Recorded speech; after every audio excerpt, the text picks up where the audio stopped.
താൻ ജീവിച്ചിരിപ്പുണ്ട് എന്ന് തെളിയിക്കുന്നതിനായി ചെറിയാൻ ഫിലിപ്പ് വീണ്ടും രംഗത്ത് വന്നിട്ടുണ്ട്. തന്നെ ഇന്ന പോസ്റ്റിൽ നിയമിച്ച കാര്യം താനായിട്ട് തന്നെ ഞാനായിട്ട് തന്നെ നിങ്ങളെ അറിയിക്കുകയാണ് എന്ന് അദ്ദേഹം ഫേസ്ബുക്ക് പോസ്റ്റ് ഇന്നലെ ഇട്ടിട്ടുണ്ട്. കാര്യം എന്താണ്? ഏറ്റവും പുതിയ ചെറിയാൻ ഫിലിപ്പ് വാർത്തയാണ്. KPCCയുടെ ആക്ടിംഗ് പ്രസിഡന്റായ MM ഹസൻ വളരെ അധിക ഭാരിച്ച ഒരു വലിയ വൻ ചുമതല ചെറിയാൻ ഫിലിപ്പിനെ ഏൽപ്പിച്ചിരിക്കുന്നു. അത് ഇതാണ്: ചെറിയാൻ ഫിലിപ്പിനെ KPCCയുടെ മാധ്യമ സമിതി അധ്യക്ഷനായിട്ട് ആക്ടിംഗ് പ്രസിഡന്റ് KPCCയുടെ ആക്ടിംഗ് പ്രസിഡന്റ് MM ഹസൻ നിയമിച്ചിരിക്കുന്നു. അറിയിക്കുന്നത് ചെറിയാൻ ഫിലിപ്പ് അദ്ദേഹത്തിന്റെ ഫേസ്ബുക്കിലൂടെ.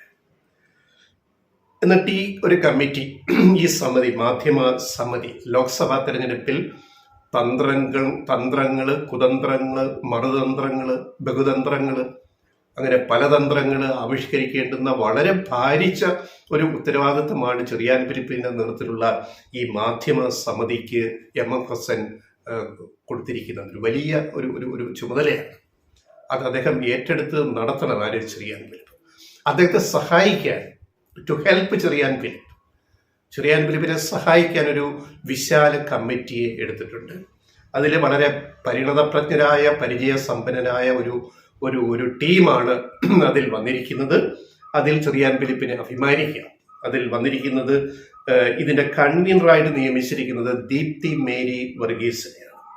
ആമുഖം വേണ്ട, കോൺഗ്രസിന്റെ പ്രധാന വനിതാ നേതാവ്, അറിയപ്പെടുന്ന നേതാവ്, പിന്നെ KPCCയുടെ ജനറൽ സെക്രട്ടറിയായ ദീപ്തി മേരി വർഗീസ് ആണ് ഇതിന്റെ കൺവീനർ. പിന്നെ ഇതിലെ മെമ്പർമാർ, അംഗങ്ങള് വളരെ സീനിയറായ എഴുത്തുകാരൻ കൂടിയായ ഡോക്ടർ MR തമ്പാൻ, പിന്നെ പ്രമുഖ മാധ്യമ പ്രവർത്തകർ ഇതിലുണ്ട്, BV പവനൻ, CG കടക്കൽ, പിന്നെ മുഖ്യമന്ത്രിയുടെ കൂടെ ഉണ്ടായിരുന്ന PT ചാക്കോ, ഉമ്മൻചാണ്ടി മുഖ്യമന്ത്രിയായിട്ടിരിക്കുമ്പോൾ ഉണ്ടായിരുന്ന PT ചാക്കോ, പിന്നെ പിരപ്പൻകോട് സുഭാഷ്, അറിയപ്പെടുന്ന തിരുവനന്തപുരത്തെ കോൺഗ്രസ് നേതാവ്, പിന്നെ BS ഷിജു, നിസാർ മുഹമ്മദ്. അപ്പൊ ഇതില് ഈ 4-5 പേര് മാധ്യമ പ്രവർത്തകരാണ്. കാരണം ഒരു മാധ്യമ സമിതി എന്ന് പറയുമ്പോൾ അതിനകത്ത് മാധ്യമ പ്രവർത്തകരും വേണം. ഈ പ്രവർത്തകരിൽ മിക്കവാറും പേര് രമേശ് ചെന്നിത്തല പ്രതിപക്ഷ നേതാവായിട്ടിരുന്നപ്പോൾ അദ്ദേഹത്തിന്റെ പേഴ്സണൽ സ്റ്റാഫിൽ പ്രവർത്തിച്ചു വരും. ഇപ്പോ VD സതീശൻ പ്രതിപക്ഷ നേതാവായപ്പോൾ അദ്ദേഹത്തിന്റെ പേഴ്സണൽ സ്റ്റാഫിൽ പ്രവർത്തിക്കുന്നതുമായ ചില മാധ്യമ പ്രവർത്തകർ ഈ സമിതിയിലുണ്ട്. അവർ മാധ്യമങ്ങളിലെ ജോലി അവസാനിപ്പിച്ചിട്ട്, ചാനലിലെ പത്രങ്ങളിലേക്ക് അവസാനിപ്പിച്ചിട്ടാണ് ഇവര് രമേശ് ചെന്നിത്തല പ്രതിപക്ഷ നേതാവായിരുന്നപ്പോഴും ഇപ്പോൾ VD സതീശൻ പിന്നീട് പ്രതിപക്ഷ നേതാവായപ്പോഴും ഈ സ്റ്റാഫിലേക്ക് വന്ന ആ മീഡിയ പ്രവർത്തകരെ, മാധ്യമ പ്രവർത്തകരെ കൂടി ഈ കമ്മിറ്റിയിൽ, സമിതിയിൽ ഉൾപ്പെടുത്തിയിട്ടുണ്ട്. കാര്യങ്ങൾ കുഴപ്പമൊന്നുമില്ല, കമ്മിറ്റിയൊക്കെ നല്ല കമ്മിറ്റിയാണ്. പക്ഷേ ചെറിയാൻ ഫിലിപ്പ് ഇതിന് നേതൃത്വം കൊടുക്കുന്നു എന്നുള്ളതാണ് ഇതിനകത്തെ പ്രധാനപ്പെട്ട വിഷയം എന്ന് പറയുന്നത്. അത് എന്താണ് ഇവരുടെ പ്ലാൻ ഓഫ് ആക്ഷൻ നമുക്കറിയില്ല. ഇനി KPCC എന്താണ് MM ഹസൻ നിർദ്ദേശിച്ചിട്ടുള്ളത് എന്ന് നമുക്ക് അറിയില്ല. എന്തായാലും ചെറിയാൻ ഫിലിപ്പിന് അനുഭവ സമ്പത്തൊക്കെ ഉണ്ട്. അദ്ദേഹം പലപ്പോഴും ഓരോരോ വിവാദ പ്രസ്താവനകൾ ഇപ്പോഴും ഇടയ്ക്കിടയ്ക്ക് ഞാനിവിടെ ഉണ്ട് എന്ന് അറിയിക്കാൻ വേണ്ടി ചെയ്തുകൊണ്ടിരിക്കുന്നുണ്ട്. അദ്ദേഹം കോൺഗ്രസ് വിട്ട കാലത്ത് ഉമ്മൻചാണ്ടിക്കെതിരെ പുതുപ്പള്ളിയിൽ അദ്ദേഹം മത്സരിക്കുന്ന സമയത്ത് ഉമ്മൻചാണ്ടിക്കെതിരെ അദ്ദേഹത്തിന്റെ ഒരു ഫേസ്ബുക്ക് പോസ്റ്റ് ഉണ്ട് 2015 കാലത്ത്. അതിപ്പോൾ എടുത്ത് ചെറിയാൻ ഫിലിപ്പ് തന്നെ ഒന്ന് വായിച്ചു കഴിഞ്ഞാൽ അന്തം വിട്ടുപോകും. ഞാനാണോ ഈ പോസ്റ്റ് ഇട്ടുപോയത്? അത്രമാത്രം ഉമ്മൻചാണ്ടിയെ അധിക്ഷേപിച്ച് പരിഹസിച്ച് അഴിമതി വീരൻ എന്ന് പറഞ്ഞിട്ടിട്ട് ഒരു പോസ്റ്റ് ചെറിയാൻ ഫിലിപ്പിന്റെ ആർക്കൈവിൽ കിടപ്പുണ്ട് ഫേസ്ബുക്കിന്റെ. അപ്പൊ ചെറിയാൻ മുമ്പ് ചെയ്ത പല പ്രസ്താവനകളും, ഫേസ്ബുക്ക് പോസ്റ്റുകൾ ഇപ്പൊ ചെറിയാനെ തിരിഞ്ഞ് കടിക്കാറുണ്ട്. അത് സ്വാഭാവികമാണ്. നമ്മൾ ഓരോ സ്ഥലത്ത് നിൽക്കുമ്പോൾ ഓരോന്ന് പറയുന്നു. സൗകര്യത്തിനനുസരിച്ച് കാറ്റിനൊപ്പിച്ച് തൂറ്റുക എന്ന് പറയില്ലേ, അതാണ് സംഭവം. അപ്പൊ ഇവിടെ അദ്ദേഹം കോൺഗ്രസ് പാളയം വിട്ടിട്ട് ഇടതുപക്ഷ പാളയത്തിൽ വന്നിട്ട് CPMന്റെ സഹയാത്രികനായിട്ട്, CPMൽ അദ്ദേഹം മെമ്പർഷിപ്പ് എടുത്തിട്ടില്ല, പാർട്ടി അദ്ദേഹത്തിന് കൊടുത്തിട്ടുമില്ല. 15 വർഷത്തോളം അധികാരത്തണലിലിരുന്നതിന്റെ ശീതള സുഖങ്ങള്, ശീതളിമയെല്ലാം അനുഭവിച്ച് നല്ല AC-ക്കകത്തൊക്കെ ഇരുന്ന് പണിയെടുത്ത് കാശും മര്യാദയ്ക്ക് അതിനുള്ള വേതനവും കൈപ്പറ്റി VS ഗവൺമെന്റ് കാലത്ത് 5 വർഷത്തോളം, പിന്നെ പിണറായി 1 സർക്കാരിന്റെ കാലത്ത് അത്രയും കാലം. അപ്പോൾ ഒരു ദശാബ്ദത്തിലധികം അധികാരത്തിന്റെ തണലിൽ ശരിക്ക് ഇടതുപക്ഷത്ത് വന്നപ്പോഴാണ്, LDF വന്നപ്പോഴാണ് അധികാരത്തിന്റെ ഒരു സുഖം ചെറിയാന് അനുഭവിക്കാൻ പറ്റിയത്. ഒന്ന് KTDCയുടെ ചെയർമാൻ എന്ന നിലയിൽ, കേരള ടൂറിസം ഡെവലപ്മെന്റ് കോർപ്പറേഷന്റെ ചെയർമാൻ, ഒരു മന്ത്രിയെ പോലെ നല്ല ആഡംബര സൗകര്യങ്ങളൊക്കെ ഉള്ള ഒരു പോസ്റ്റാണല്ലോ അത്, KTDCയുടെ. അതിന്റെ ചെയർമാനായിട്ട് അദ്ദേഹത്തെ നിയമിച്ചു LDF സർക്കാർ. പിന്നീട് അദ്ദേഹത്തെ സെക്രട്ടേറിയറ്റിനകത്ത് തന്നെ നോർത്ത് ബ്ലോക്കിൽ ഒരു വലിയ ഓഫീസും സംവിധാനങ്ങളും സർക്കാരിന്റെ ഈ പദ്ധതികളുടെ ഭാഗമായിട്ട് അവിടെ ഒരു പോസ്റ്റ് കൊടുത്തു. അല്ലാത്തപ്പോൾ AK സെന്ററിൽ എല്ലാ സുഖ സൗകര്യങ്ങളും ജീവിത സൗകര്യങ്ങളും എല്ലാം അദ്ദേഹത്തിന് ലഭിച്ചിരുന്നു.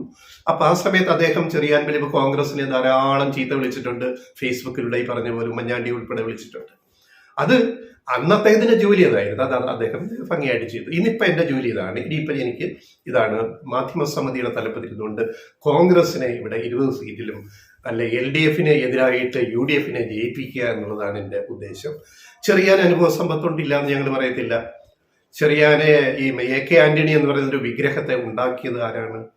ചെറിയാൻ ഫിലിപ്പാണ്. ഒരു 1/4 നൂറ്റാണ്ട് മുമ്പിലേക്ക് പോയി കഴിഞ്ഞാൽ, ഒരു 30 കൊല്ലം മുമ്പിലേക്ക് പോയി കഴിഞ്ഞാൽ, മുമ്പിലേക്കല്ല പിന്നിലേക്ക് പോയി കഴിഞ്ഞാൽ, അതൊക്കെ എഴുതിയ പുസ്തകത്തിന്റെ പേര് തന്നെ 1/4 നൂറ്റാണ്ട് ആണല്ലോ. അപ്പൊ അതും കഴിഞ്ഞ് അതിന് പിന്നാമ്പുറം അതിന് മുമ്പുള്ള കാലഘട്ടം നോക്കിക്കഴിഞ്ഞാൽ ചാനലുകളില്ല, ഓൺലൈനില്ല, യൂട്യൂബില്ല, ഫേസ്ബുക്കില്ല, ഇൻസ്റ്റാഗ്രാമില്ല, ഇതൊന്നും ഇല്ലാത്തൊരു കാലത്ത്, പത്രങ്ങൾ മാത്രമുള്ളൊരു കാലത്ത്, മലയാള മനോരമയും മാതൃഭൂമിയും ഒക്കെ ഇവിടെ അടക്കി വാഴുന്നൊരു കാലത്ത്, ഓരോ ദിവസവും ആന്റണി എന്ന വിഗ്രഹത്തെ ഇങ്ങനെ പൂശി ഇങ്ങനെ മോടി പിടിപ്പിച്ച്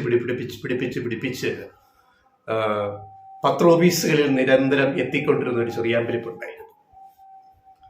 ആ ചെറിയാൻ ഫിലിപ്പിനെ നമ്മൾ ഇപ്പോഴാരും ഓർക്കുന്നുണ്ടാവില്ല. പഴയ തലമുറയ്ക്ക് അത് ഓർമ്മയുണ്ടാവില്ല, പുതിയ തലമുറയ്ക്ക് ചെറുപ്പക്കാർക്കൊന്നും ഓർമ്മയുണ്ടാവില്ല. ഓരോ പത്രോഫീസിലും കയറി ഇറങ്ങി, പത്രം മാത്രമുള്ള കാലത്ത് കയറി ഇറങ്ങിയിട്ട് വള്ളിച്ചെരുപ്പ് തേഞ്ഞ് AK ആന്റണിയെ മഹത്വവൽക്കരിക്കുന്ന പ്രസ്താവനയുമായിട്ട് കയറി ഇറങ്ങിയ ആളായിരുന്നു പിന്നെ ചെറിയാൻ ഫിലിപ്പ്. അങ്ങനെ ചെറിയാൻ ഫിലിപ്പും ചില മാധ്യമങ്ങൾ കൂടെ കൂടി ചേർന്നിട്ടുണ്ടായ ഒരു വിഗ്രഹമാണ് AK ആന്റണി എന്ന് പറയുന്ന വിഗ്രഹം. AK ആന്റണി ഒരു വിഗ്രഹമാണ്. ആ വിഗ്രഹത്തെ ഉണ്ടാക്കിയെടുക്കുകയാണ് ചെയ്തത്. അതാണ് ചരിത്രം. കരുണാകരനെ ഒരു വിഗ്രഹം പോലെ ആരും ഉണ്ടാക്കിയെടുത്തതല്ല. ഉമ്മൻചാണ്ടി അങ്ങനെ വിഗ്രഹമാക്കി എടുത്തതല്ല. വിഗ്രഹമാക്കി എടുക്കപ്പെട്ട ഒരു മാന്യ അദ്ദേഹമാണ് AK ആന്റണി എന്ന് പറയുന്നത്. അതിനകത്ത് ചെറിയാൻ ഫിലിപ്പ് വഹിച്ച പങ്ക്, എത്ര അത്യധ്വാനം, വിയർപ്പ്, എത്ര ചെരുപ്പുകൾ തേഞ്ഞു പോയിരിക്കുന്നു, റബ്ബർ ചെരുപ്പുകൾ ചെറിയാൻ ഫിലിപ്പിന്റെ ഈ പത്രോഫീസ് കയറി ഇറങ്ങാൻ വേണ്ടി. AK ആന്റണിയെ കുറിച്ചുള്ള പ്രസ്താവന, AK ആന്റണി ഒരു പ്രസ്താവനകളും ഒന്നും എഴുതിയിട്ടില്ല. എല്ലാം എഴുതുന്നത് ചെറിയാൻ ഫിലിപ്പായിരുന്നു. AK ആന്റണിയുടെ വാക്കുകളായിട്ട് വരുന്ന ചെറിയാൻ ഫിലിപ്പിന്റെ വാക്കുകളായിരുന്നു. അപ്പം ചെറിയാൻ ഫിലിപ്പിന്റെ അനുഭവ സമ്പത്തൊക്കെയുണ്ട്. ഒരാളെ വിഗ്രഹമാക്കുവാനോ ഏതെങ്കിലും ഒരു വിഗ്രഹം ഉടയ്ക്കുവാനോ ഒക്കെ കഴിവുള്ള ഒരു വലിയ ആളാണ് ചെറിയാൻ ഫിലിപ്പ്. വിഗ്രഹം ഉടയ്ക്കാൻ അറിയാം, വിഗ്രഹം ഉണ്ടാക്കാൻ അറിയാം. അപ്പൊ ഇത് ചെറിയാൻ ഫിലിപ്പിന് ഇപ്പൊ ഈ ഇലക്ഷനകത്ത് കേരളത്തിലെ കോൺഗ്രസ് മത്സരിക്കുന്ന ഇത്രയും സീറ്റുകളിൽ അവരെ ജയിപ്പിക്കാൻ വേണ്ടി ചെറിയാന് പുഷ്പം പോലെ സാധിക്കുന്ന കാര്യമുള്ളൂ. പിന്നെ നല്ലൊരു ടീമിനെ കൂടെ ചെറിയാൻ ഫിലിപ്പിന് കിട്ടിയിട്ടുണ്ട്. അപ്പൊ വരും ദിവസങ്ങളിൽ ചെറിയാൻ ഫിലിപ്പിന്റെ വാർ റൂം സജീവമാകുമെന്ന് ഞങ്ങൾ പ്രതീക്ഷിക്കുന്നു. എവിടെയാണ്? AKG സെന്ററിലല്ലല്ലോ ഇപ്പോ. ഇന്ദിരാഭവനിൽ ഒരു റൂം ശരിയാക്കാൻ പറ്റുമോ? ഈ വരാന്തയും പിന്നെ കക്കൂസും കുളിമുറിയോടും ചേർന്നുള്ള ഭാഗമൊന്നും ശരിയാകത്തില്ല. ഒരു നല്ല ഒരു AC റൂം ഇന്ദിരാഭവനിൽ തിരുവനന്തപുരത്ത് വെള്ളയമ്പലത്തിനടുത്ത് തരപ്പെടുത്തി അവിടെ ഒരു മാധ്യമ സമിതിയുടെ ഒരു ഓഫീസ്, കാരണം ഇതൊരു വാർ ഫൂട്ടിംഗ് എക്സർസൈസ് അല്ലേ, ഈ യുദ്ധ ഭൂമിയിൽ ഒരു യുദ്ധ റൂമാണ് ചെറിയാൻ ഫിലിപ്പ് തുറക്കേണ്ടത്. അതിനുകൂടെ പറ്റിയ ഒരു ടീമിനെ വെച്ചിട്ടാണ് ചെയ്യുന്നത്. അപ്പോൾ ഞങ്ങളുടെ ഒരു അപേക്ഷ, AK സെന്ററിൽ ഇനി പോകാൻ പറ്റാത്തത് കൊണ്ട്, അവിടെയാണ് ഇഷ്ടംപോലെ സൗകര്യങ്ങളൊക്കെ ഉണ്ടായിരുന്നു. ഇന്ദിരാഭവൻ അത്രയും വലുതല്ല. കാരണം ഈ പിരിച്ച കാശ് കൊണ്ട് ഉണ്ടാക്കുമ്പോൾ ഇത്തിരി വലുതും ചിലപ്പോൾ ഉണ്ടായിരുന്നിരിക്കും. കാരണം പിരിച്ച കാശ് പുട്ടടിക്കുകയല്ല, അതിന് കണക്കും കാര്യങ്ങളും ഉണ്ട്. അത് AK സെന്റർ ആയാലും ഏത് കാര്യവും കമ്മ്യൂണിസ്റ്റ് പ്രസ്ഥാനങ്ങൾ ഉണ്ടാക്കിയാലും അതിന് കണക്കും കാര്യമൊക്കെ ഉണ്ടാവും. ഇന്നത് ഇത്ര രീതിയിൽ ഉണ്ടാക്കുന്ന പറഞ്ഞാൽ അത്ര രീതിയിൽ ഉണ്ടാക്കുന്ന ഒരു നമ്മൾ കണ്ടിട്ടുണ്ട്. പക്ഷെ കോൺഗ്രസ്സുകാർ പിരിച്ചാൽ ഈ ഇത് ഉണ്ടാക്കുമ്പോൾ ചെറുതായി പോകും. ഈ പറഞ്ഞത്രയൊന്നും ഉണ്ടാവില്ല. അതുകൊണ്ട് ഇന്ദിരാഭവനിൽ ഒരു റൂം ചെറിയാൻ ഫിലിപ്പിനല്ല, മാധ്യമ സമിതി ചെയർമാന് ദേവിയത് എം ഹസ്സൻ ഒന്ന് തയ്യാറാക്കി കൊടുക്കണമെന്ന് ഞങ്ങൾക്കൊരു അപേക്ഷയുണ്ട്. കാരണം ഹസ്സനാണ് ഇപ്പൊ ആക്ടിങ് KPCC പ്രസിഡന്റ്. കാരണം സുധാകരൻ കണ്ണൂർ മത്സരിച്ച് വോട്ട് പിടിക്കാൻ പോകണം. അപ്പോൾ എം ഹസ്സന് പ്രത്യേക താല്പര്യമെടുത്ത് ചെറിയാൻ ഫിലിപ്പിനും മാധ്യമ സമിതിക്കും ഒരു നല്ലൊരു അടിപൊളി സെറ്റപ്പ് അവിടെ ഉണ്ടാക്കി കൊടുക്കണം എന്ന്, അതിന് പബ്ലിസിറ്റിയും കൊടുക്കണം എന്നാണ് ഞങ്ങൾക്ക് അപേക്ഷിക്കാൻ.